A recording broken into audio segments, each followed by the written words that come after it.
Hello guys, আজকে হলো আমরা মর্নিং ওয়াক করতেছিলাম। এর মধ্যে 7:30 আমরা পঞ্চমতলার দিকে এসেছিলাম। এখন আমরা আবার যাচ্ছি ওই দিকে। আর আমরা রাস্তায় দেখতে পেলাম না, এটা তো গাছ চোর। দাদা এই যে হাতে কি নিয়ে যাচ্ছে, এই যে দাদা শুনছেন, আপনার হাতে কি, ওটা একটা দেবেন? ও দাদা,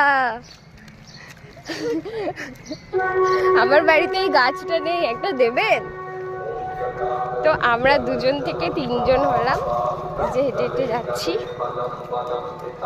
তোমরা যারা ভাবো যে আমরা হাঁটতে পারি না, সকালে উঠতে পারি না, এটা তাদের জন্য। দুপুর হলেও আমরা উঠবো। এই যে ওকে দেখে রাখো, কত রোগা হবে, তারপরে জানিও যে রোগা হয়েছে কিনা। আর ও মোটা হওয়ার জন্য হাঁটছে না। আমি তো আজকে এতটুকুই, পরে আবার কালকে আপনাদের দেখা হবে আপনাদের সাথে। আর কি বলবো বুঝতে পারছি না। টাটা।